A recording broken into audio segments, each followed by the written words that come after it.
गर फिरदौस बर्रुए ज़मीयत हमीयत। नमस्कार, आप देख रहे हैं टीवीएस रेडियो भारत रिपोर्टर। मैं हूं आपके साथ आपकी सपना शुक्ला।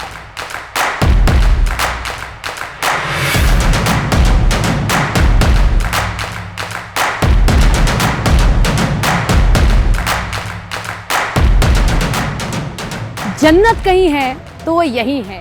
शायद इसीलिए जहांगीर ने जब कश्मीर को देखा तो ये लिख डाला, वाकई घाटी से खूबसूरत दुनिया में कुछ और नहीं है। मेरी मौजूदगी लाल चौक पर है। लाल चौक का ये घंटाघर सबसे बड़ा गवाह है श्रीनगर का बदलते कश्मीर का। इसने उस दौर को भी देखा है जब यहाँ कोई और झंडा फहराया जाता था, जो इस प्रांत का अपना झंडा था। लेकिन 370 के बाद अब यहाँ तिरंगा फहराया जा रहा है। कश्मीर चुनाव के मुहाने पर खड़ा है। किसकी हुकूमत चाहिए? नए कश्मीर को क्या मिला और कश्मीर को क्या चाहिए? अपने हुक्मरानों से वो क्या चाहते हैं, ये जानने के लिए मेरे साथ चलिए श्रीनगर की गलियों में।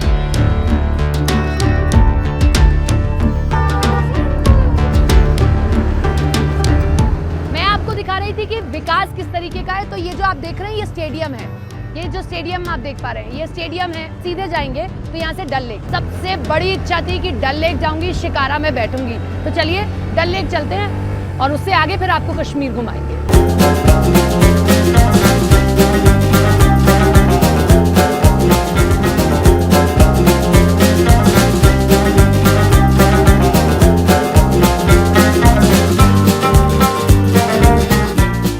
यही कश्मीर की खूबसूरती है डल लेक की। ये आए हैं, हमें फल खिलाएंगे इसी तरीके से। यहाँ ऐसे चाट बनाते हैं। चाट बनाते हैं आप? हाँ। कितने सालों से? 3 सालों से। 3 सालों से चाट बना रहे हैं, यहाँ पर लोगों को खिला रहे हैं। तो आपका नाम? हामिद। हामिद, मैं देख रही हूँ बहुत खूबसूरत दिखाई दे रहा है मुझे कश्मीर। 370 हटने के बाद क्या लगता है कि कश्मीर में कुछ बदला?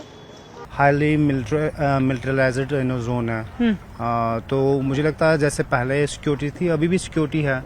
तो 370 से अगर आप बताएंगे क्या बदला, तो टैक्सेस आ गए। टैक्सेस आ गए जी। सिक्योरिटी तो हुई होगी थोड़ी सी, और लोग ज्यादा महफूज खुद को मानने लगे होंगे, महसूस करने लगे होंगे। मतलब कुछ चेंज आई है, लाइक डेवलपमेंट, सडन डेवलपमेंट हुई। आपको क्या लगता है कैसा चुनाव है इस बार? अच्छा है। किसके उसमें आप जाता हुआ देख रहे हैं? किसके पक्ष में जाता हुआ देख रहे हैं? अभी हमने डिसीजन नहीं लिया। फिर भी 370 हटने के बाद 370 हटने के बाद इसके मतलब हम बात नहीं कर सकते। इसके मतलब कुछ बात नहीं करेंगे, ठीक है।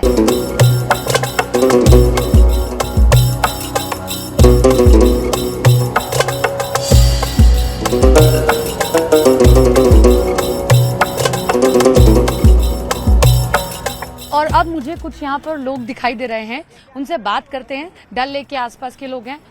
सब लोगों की वोट है क्या आप लोगों की? अच्छा, आप सब लोगों को घुमाते हैं? हाँ, मैं तो पहली बार कश्मीर आई हूँ। आप लोगों का कश्मीर बहुत खूबसूरत है। कश्मीर बहुत खूबसूरत और श्रीनगर तो बहुत ही खूबसूरत है। सच में जन्नत है। हाँ, सच में। क्यों बाबा? सच में जन्नत है। हाँ, वो तो है ही जन्नत। मैं पहली बार आई, मुझे बहुत खूबसूरत ये लगा। तो ऊपर वाले ने बनाया ये जन्नत कश्मीर। हाँ, जन्नत है सच में। ये बताइए किसको पसंद करते हैं आप? फारूक अब्दुल्ला को, उमर अब्दुल्ला को, महबूब मुफ्ती को? हाँ। हम फारूक अब्दुल्ला को। तो इस बार लग रहा है नेशनल कांग्रेस अच्छा करेगी। अच्छा। क्यों, उम्मीदें क्यों है उनसे आपको? हम उम्मीद है वो तो अच्छा आदमी है। अच्छा, अच्छे आदमी है।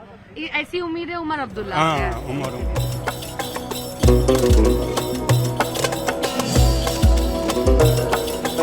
अब बताओ, आप लोगों के श्रीनगर में चुनाव होने जा रहा है। हमें चुनाव से कोई मतलब कोई चुनाव से वी मतलब? डोंट वांट एनी चुनाव। अच्छा, you don't want election? No election. किसी से कोई उम्मीद कोई नहीं।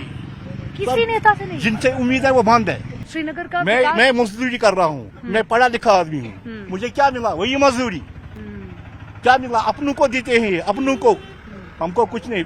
बाबा में तो बहुत नाराजगी है। आप लोगों को क्या लगता है सच में श्रीनगर के साथ में उतना नहीं हुआ जितना मिलना चाहिए था? हाँ, नहीं हुआ। अच्छा, एक चीज बताइए, आफ्टर 370 आर्टिकल 370 हटा, कुछ बदला है श्रीनगर में? हाँ, बहुत बदला। क्या बदला है? मतलब ये अमन ठीक रहा। अमन है? हाँ, अमन है। पहले नहीं था ऐसा? नहीं, पहले नहीं था, अब ठीक है। कितने बजे तक की सड़कों पर पहले नहीं घूम सकते थे और अब घूम सकते? आज पूरा रात में घूम सकते हैं लोग। हाँ, पूरा। सही बात है। और कुछ लोग हैं। अच्छा एक चीज बाबा बताइए, हम लोग जो हुकूमत था, ये जो नेशनल है ना, क्या किया इसने? नेशनल कांग्रेस ने क्या किया? लेकिन इस बार तो सब कह रहे हैं कि बड़ी जोर है, बड़ा हवा है उनकी तो। बेटा ये सब गलत ये है। हवा बोल रहे हैं। हमको पता है, हमने बचपन से मजदूरी किया है। चलिए कुछ और उधर भी लोग हैं, उनसे भी जरा बात कर लेते हैं। नाराजगी है लोगों में और खास तौर पर एनसी के लिए हम लोग नाराजगी देख रहे हैं। नेता आ रहे हैं, वादे कर रहे हैं। चुनावों के टाइम पे सब नेता दिखाई देते हैं सड़कों पर वादे करते हुए, आपसे ये भी करेंगे वो भी करेंगे। किसके वादों पर एतबार हो रहा है? मैं किसी के नहीं। किसी के भी नहीं है। साइलेंट वोटर्स इन्हीं को कहते हैं जो बाद में तय करते हैं कि हमें क्या करना है।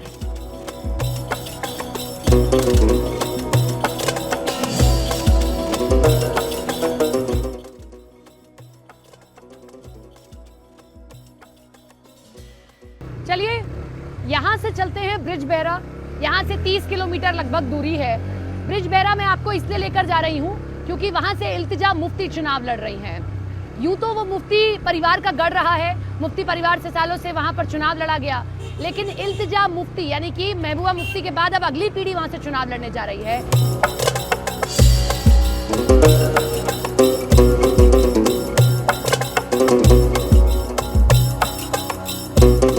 जम्मू कश्मीर में चुनावी बिगुल बज चुका है और एक सीट जम्मू कश्मीर की जिसकी चर्चा दिल्ली तक हो रही है वो है ब्रिज बेहरा सीट, क्योंकि यहां से ताल ठोक रही हैं महबूबा मुफ्ती की बेटी इल्तिजा मुफ्ती। और आप देखिए डोर टू डोर कैंपेन वो कर रही हैं।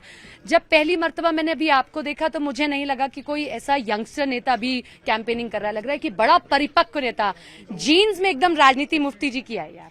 जीन्स की बात नहीं है, आपको हम ऐसे अब एनवायरनमेंट में हैं कि लोग बहुत वाइज हैं, पॉलिटिकली कॉन्शियस हैं, और मैं ये फॉर ग्रांटेड नहीं लेना चाहती कि मैं इलेक्शन जीत रही हूँ। मैं मेहनत करना चाहती हूँ, मैं अपनी जीत कमाना चाहती हूँ।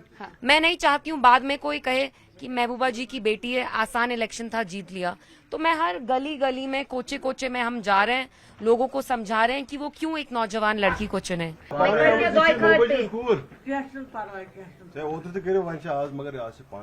ये आप कश्मीरी में बातचीत कर रहे हैं? जी, मैं इनको कह रही हूँ मेरे लिए दुआ भी करिएगा। अच्छा, क्योंकि मुझे नहीं ठीक लगता है ऐसे लोगों के पास जाना है। मुझे अच्छा लगता है बिकॉज शी इज ओल्ड, बुजुर्ग हैं, दुआओं में मुझे याद रखेंगी तो बरकत ओनली, ब्लेसिंग ओनली। एनसी के बारे में क्या आपके विचार हैं? क्योंकि अब से पहले कभी आप लोग एक ही विचारधारा पे लड़ रहे हैं, वो भी 370 हटाने की बात कहते हैं और आप लोग भी कह रहे हैं, लेकिन साथ नहीं हो पा रहा है। क्यों उनसे अलग है पीडीपी या आपकी विचारधारा? विचारधारा तो हमारी बहुत अलग है। आप देखिए जो टर्बुलेंस कश्मीर में स्टार्ट हुई वो एनसी के टाइम ही स्टार्ट हुई। मैं कह रही हूँ कि एनसी हमेशा थ्योरी में कुछ करती है, प्रैक्टिकली कुछ और करती है। तो I don't think I want to waste my time on them. हम दिल्ली से जब आते हैं इल्तिजा जी तो हमें हमारे जहन में से कि 370 हट गए तो वहां पर ये नहीं होगा, वहां पर वो नहीं होगा, दहशत नहीं होगी। क्यों आप 370 को वापस लाना चाहते हैं? ऐसा कश्मीरियों के हाथ से क्या चला गया जो फिर से चाहते हैं कि वो 370 आए? आप कह रही हैं कि दहशत नहीं है। यहाँ तो जम्मू, राजौरी, पुंछ, डोडा जहाँ मिलिटेंसी पनपती नहीं थी वहां मिलिटेंसी आई है। और आप कैसे मुझसे ऐसे पूछ सकती हैं कि क्या गया? हमारी बका गई, हमारी इज्जत गई, हमारी इज्जत दाव पे लगाई गई, हमें ह्यूमिलिएट किया गया। जो चीजें हमें हिंदुस्तान की आईन ने दी, प्रॉमिस की, ये तो कोई भीख तो नहीं थी। लेकिन कैसे, मतलब हमें क्या खराब ना लगे कि लाल चौक पर किसी और राज्य का अपना झंडा फहराया जा रहा है लेकिन भारत का नहीं? अगर आप 370 वापसी की बात कहती है तो ये कहेंगे कि झंडा एक ही होना चाहिए, झंडे दो नहीं होने चाहिए। आपने नेहरू जी की स्पीच देखी है लाल चौक में? नेहरू जी को छोड़िए, जब मोदी जी स्वेरिंग इन पे आए मुफ्ती साहब की, तो वहां तो 2 झंडे थे। वहां तो हिंदुस्तान का झंडा था और हमारा जम्मू कश्मीर का था। मोदी जी वाज देयर, उनने तो सारी चीजें खुद देखी, तो तब उनको ठीक लगी। तो अब प्रॉब्लम है नहीं, देखिए जो चीजें मैं मांग रही हूँ, मांग ही नहीं रही हूँ, ये हमारी थी, है, कॉन्स्टिट्यूशनली है और थी भी। अगर परिणाम त्रिशंकु विधानसभा के हुए या ऐसे हुए कि इसका साथ लो, उसका साथ लो, उसका साथ लो, तब सरकार बनाओ, तो पीडीपी किसके साथ जाने के लिए तैयार है? और आप ये मत कहिएगा अब ये नहीं पता। चाबी हमारे पास होगी, लॉक खोलेंगे भी हम, बंद भी हम ही करेंगे, चाबी हमारे पास रहेगी। ऑल द बेस्ट आपको।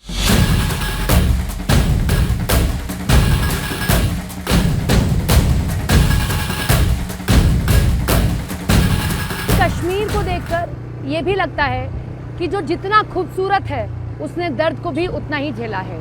चाहे 1992 में कश्मीरी पंडितों के साथ जो कुछ हुआ हो, आपने फिल्म में देखा, लेकिन यहाँ के जो लोग बताते हैं वो रूह को कपा देने वाला है।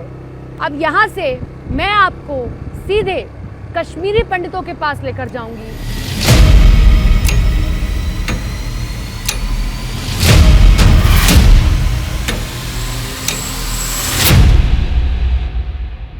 तो अगर आप कश्मीर आए हैं तो एक वर्ग से आपको बात करनी चाहिए, तो हमने कहा और उसके बाद हमारे लिए देखिए चाय भी रखी गई, नाश्ता भी रखेगा। यही प्रेम है कश्मीर का और खास तौर पर इन लोगों का, यानी कि इन कश्मीरी पंडितों का, जिनकी कहानियां आप लोग दिल्ली में बैठे हुए या कहीं भी बैठे हुए सुनते होंगे। लेकिन इन सबके बीच में मैं इसलिए आई हूं क्योंकि अगर इलेक्शन के मुहाने पर प्रदेश खड़ा हुआ है तो इन सबकी राय को भी जानना बहुत जरूरी है, क्योंकि दर्द की वो हिस्से को इन्होंने झेला है जो शायद आप और हम कल्पना तक नहीं कर सकते हैं।